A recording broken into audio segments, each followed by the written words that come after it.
السلام علیکم ورحمۃ اللہ وبرکاتہ۔ ملفوظات حضرت مسیح موعود علیہ صلاۃ والسلام، جلد اول، صفحہ نمبر 60 سے شروع کر رہے ہیں۔ قرآن کا خدا۔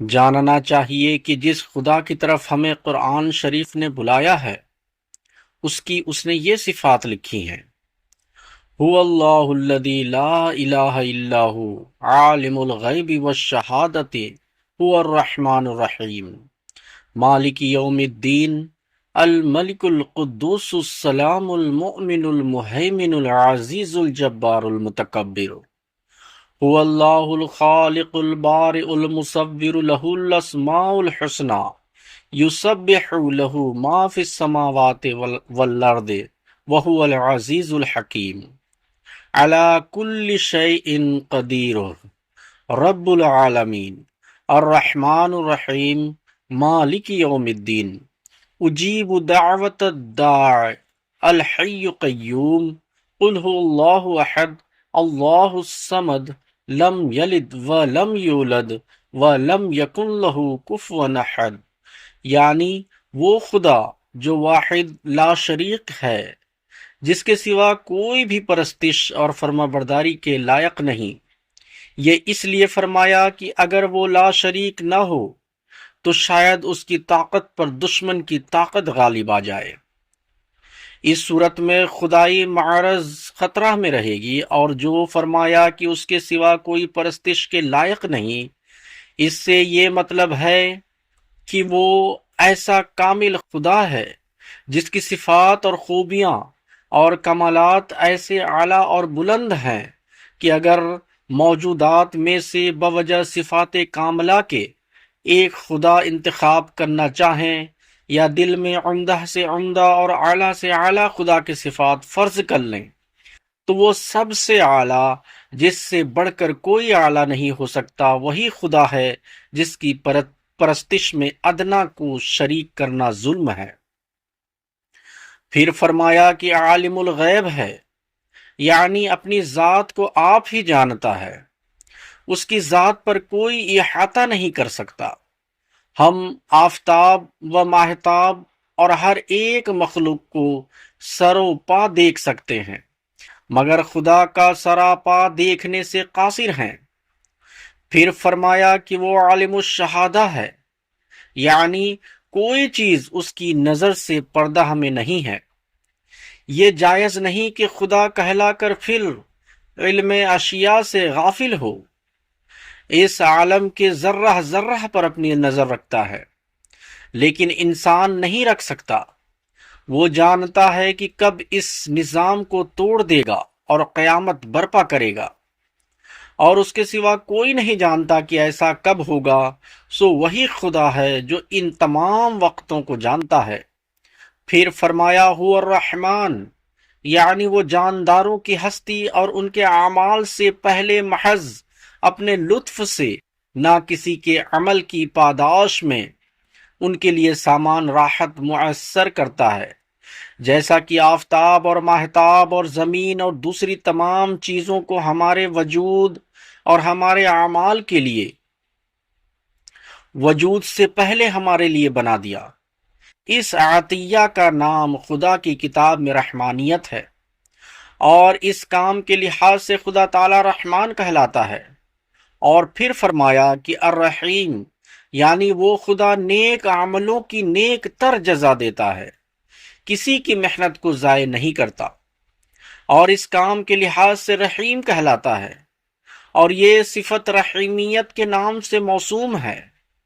اور پھر فرمایا مالک یوم الدین، یعنی وہ خدا ہر ایک کی جزا اپنے ہاتھ میں رکھتا ہے، اس کا کوئی ایسا کار پردار نہیں جس کو اس نے زمین و آسمان کی حکومت سونپ دی ہو اور آپ الگ بیٹھا ہو اور آپ کچھ نہ کرتا ہو، وہی کار پرداز سب کچھ جزا سزا دیتا ہو یا آئندہ دینے والا ہو۔ اور پھر فرمایا الملک القدوس، یعنی وہ خود بادشاہ ہے جس پر کوئی داغ عیب نہیں۔ یہ ظاہر ہے کہ انسانی بادشاہت عیب سے خالی نہیں۔ اگر مثلا تمام رعیت جلا وطن ہو کر دوسرے ملک کی طرف بھاگ جاوے تو پھر بادشاہی قائم نہیں رہ سکتی۔ اگر مثلا تمام رعیت قحط زدہ ہو جائے تو پھر خراج شاہی کہاں سے آئے گی؟ اگر رعیت کے لوگ اس سے بحث شروع کرا دیں کہ تجھ میں ہم سے زیادہ کیا ہے تو وہ کون سی لیاقت اپنی ثابت کرے؟ پس خدا تعالیٰ کی بادشاہی ایسی نہیں ہے، وہ ایک دم میں تمام ملک کو فنا کر کے اور مخلوقات پیدا کر سکتا ہے۔ اگر وہ ایسا خالق اور قادر نہ ہوتا تو پھر بجوز ظلم کے اس کی بادشاہت چل نہ سکتی، کیونکہ وہ دنیا کو ایک مرتبہ معنی اور نجات دہی کو واپس لیتا تو اس صورت میں اس کی خدائی میں فرق آتا، اور دنیا کے بادشاہوں کی طرح ایک داغدار بادشاہ ہوتا جو دنیا کے لیے قانون بناتے ہیں، بات بات میں بگڑتے ہیں، اور اپنی خود غرضی کے وقتوں پر جب دیکھتے ہیں ظلم کے بغیر چارہ نہیں تو ظلم کو شیر مادر سمجھ لیتے ہیں۔ مثلا قانون شاہی جائز رکھتا ہے کہ ایک جہاز بچانے کے لیے ایک کشتی کے سواروں کو تباہی میں ڈال دیا جائے اور ہلاک کیا جائے، مگر خدا کو تو یہ اضطرار پیش نہیں آنا چاہیے۔ پس اگر خدا پورا قادر اور عدم سے پیدا کرنے والا نہ ہوتا تو وہ کمزور راجاؤں کی طرح قدرت کی جگہ ظلم سے کام لیتا اور یا عادل بن کر خدائی کو ہی الوداع کہتا، بلکہ خدا کا جہاز تمام قدرتوں کے ساتھ سچے انصاف پر چل رہا ہے۔ پھر فرمایا السلام، یعنی وہ خدا جو تمام عیبوں اور مصائب اور سختیوں سے محفوظ ہے بلکہ سلامتی دینے والا ہے، اس کے معنی بھی ظاہر ہیں، کیونکہ اگر وہ آپ ہی مصیبتوں میں پڑتا، لوگوں کے ہاتھوں سے مارا جاتا اور اپنے ارادوں میں ناکام رہتا تو پھر اس بدنمونہ کو دیکھ کر کس طرح دل تسلی پکڑتے کہ ایسا خدا ہمیں ضرور ضرر اور مصیبتوں سے چھڑا دے گا۔ چنانچہ اللہ تعالیٰ باطل معبودوں کے بارے میں فرماتا ہے ان الذین تدعون من دون اللہ لن یخلقوا ذبابا ولو اجتمعوا الیہ وَإِن يَسْلَبْهُمُ الذُّبَابُ شَيْءٌ لَا يَسْتَنْقِذُهُ مِنْهُ ضِعْفُ الطَّالِبِ وَالْمَطْلُوبِ مَا قَدْرُ اللَّهِ حَقَّ قَدْرِهِ إِنَّ اللَّهَ لَقَوِيٌّ عَزِيزٌ۔ الجوز نمبر 7، سورہ حج۔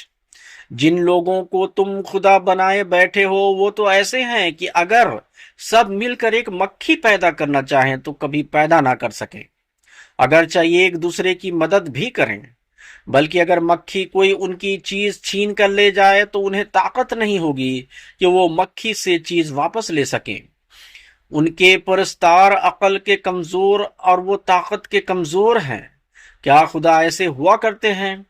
خدا تو وہ ہے کہ سب قوتوں والوں سے زیادہ قوت والا اور سب پر غالب آنے والا ہے، نہ اس کو کوئی پکڑ سکے نہ مار سکے۔ ایسی غلطیوں میں جو لوگ پڑتے ہیں وہ خدا کا قدر نہیں پہچانتے اور نہیں جانتے کہ خدا کیسا ہونا چاہیے۔ اور پھر فرمایا کہ خدا امن کا بخشنے والا اور اپنے کمالات اور توحید پر دلائل قائم کرنے والا ہے۔ یہ اس بات کی طرف اشارہ ہے کہ سچے خدا کا ماننے والا کسی مجلس میں شرمندہ نہیں ہو سکتا اور نہ خدا کے سامنے شرمندہ ہوگا، کیونکہ اس کے پاس زبردست دلائل ہوتے ہیں، لیکن بناوٹی خدا کا ماننے والا بڑی مصیبت میں ہوتا ہے۔ وہ بجائے دلائل بیان کرنے کے ہر ایک بےہودہ بات کو راز میں داخل کرتا ہے تا ہنسی ہو اور ثابت شدہ غلطیوں کو چھپانا چاہتا ہے۔ اور پھر فرمایا المہیمن العزیز الجبار المتکبر، یعنی وہ سب کا محافظ ہے اور سب پر غالب اور بگڑے ہوئے کاموں کا بنانے والا ہے، اور اس کی ذات نہایت ہی مستغنا ہے۔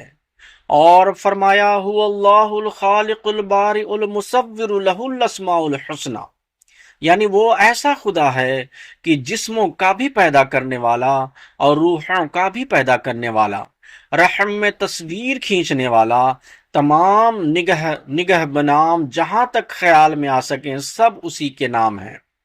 اور پھر فرمایا یسبح لہ ما فی السماوات والارض وہو العزیز الحکیم، یعنی آسمان کے لوگ بھی اس کے نام کو پاکی سے یاد کرتے ہیں اور زمین کے لوگ بھی۔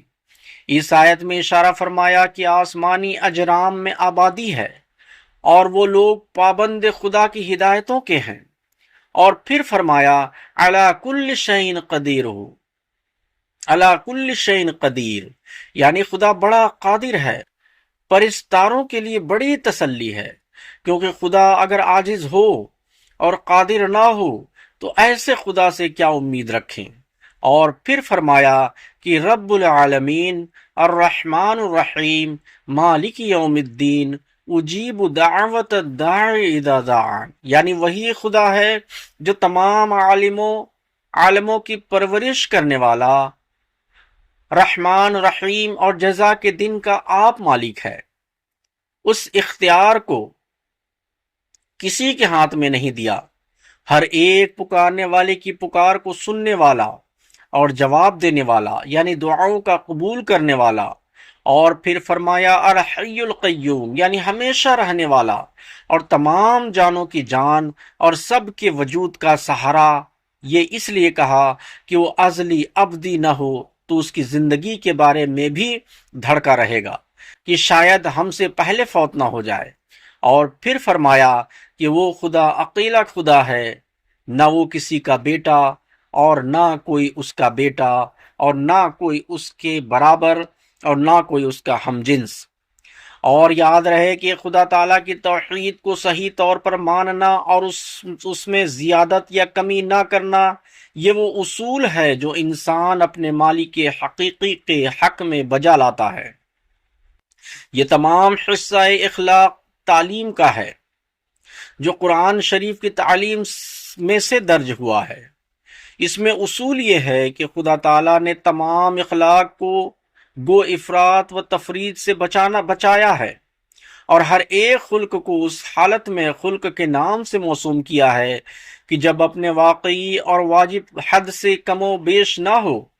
یہ تو ظاہر ہے کہ نیکی حقیقی وہی چیز ہے جو دو حدوں کے وسط میں ہوتی ہے، یعنی زیادتی اور کمی یا افراط اور تفرید کے درمیان ہوتی ہے۔ ہر ایک عادت جو وسط کی طرف کھینچنے اور وسط پر قائم کرے وہی خلق فاضل کو پیدا کرتی ہے۔ محل اور موقع کا پہچاننا ایک وسط ہے۔ مثلا اگر زمیندار اپنا تخم وقت سے پہلے بو دے یا وقت کے بعد، دونوں صورتوں میں وہ وسط کو چھوڑتا ہے۔ نیکی اور حق اور حکمت سب وسط میں ہیں، اور وسط موقع بینی میں، یا یوں سمجھ لو کہ حق وہ چیز ہے کہ ہمیشہ دو مقابل باطلوں کے وسط میں ہوتا ہے، اور اس میں کچھ شک نہیں کہ عین موقع کا التزام ہمیشہ انسان کو وسط میں رکھتا ہے۔ اور خدا شناسی کے بارے میں وسط کی شناخت یہ ہے کہ خدا کی صفات کے بیان کرنے میں نہ تو نفی صفات کے پہلو کی طرف جھک جائے اور نہ خدا کو جسمانی چیزوں کا مشابہ قرار دے۔ یہی طریق قرآن کریم نے صفات باری تعالیٰ میں اختیار کیا ہے۔ چنانچہ وہ یہ بھی فرماتا ہے کہ خدا دیکھتا، سنتا، بولتا، جانتا، کلام کرتا ہے۔ اور پھر مخلوق کی مشابہت سے بچانے کے لیے یہ بھی فرمایا کہ لیس کمثلہ شیء فلا تضربوا اللہ الامثال، یعنی خدا کی ذات اور صفات میں کوئی اس کا شریک نہیں، اس کے لیے مخلوق سے مثالیں مت دو۔ سو خدا کی ذات کو تشبیہ اور تنزیہ کے بین رکھنا یہی وسط ہے۔ غرض اسلام کی تعلیم تمام میانہ روی کی تعلیم ہے۔ سورہ الفاتحہ بھی میانہ روی کی ہدایت فرماتی ہے، کیونکہ فرماتا ہے کہ غیر المغضوب علیہم ولا الضالین، مغضوب علیہم سے وہ لوگ مراد ہیں جو خدا تعالیٰ کے مقابل پر قوت غضبی کو استعمال کر کے قوائے سبعیہ کی پیروی کرتے ہیں، اور ضالین سے وہ مراد ہیں جو قوائے بہیمیہ کی پیروی کرتے ہیں۔ اور میانہ طریق وہ ہے جو انعمت علیہم سے یاد فرمایا ہے۔ غرض اس مبارک امت کے لیے قرآن شریف میں وسط کی ہدایت ہے۔ توریت میں خدا تعالیٰ نے انتقامی امور پر زور دیا تھا اور انجیل میں عفو اور درگزر پر زور دیا تھا، اور اس امت کو موقع شناسی اور وسط کی تعلیم ملی۔ چنانچہ اللہ تعالیٰ فرماتا ہے وَكَذَلِكَ جَعَلْنَاكُمْ أُمَّةً وَسَطًا، یعنی ہم نے تم کو وسط پر عمل کرنے والی امت بنایا ہے اور وسط کی تعلیم تمہیں دی۔ سو مبارک وہ جو وسط پر چلتے ہیں۔ خیر الامور اوسطها، از اخبار الحکم 10 فروری 1900۔ السلام علیکم ورحمۃ اللہ وبرکاتہ۔ اللہم صلی علی محمد وعلی آل محمد کما صلیت علی ابراہیم وعلی آل ابراہیم انک حمید مجید۔ اللہم بارک علی محمد وعلی آل محمد کما بارکت علی ابراہیم وعلی آل ابراہیم انک حمید مجید۔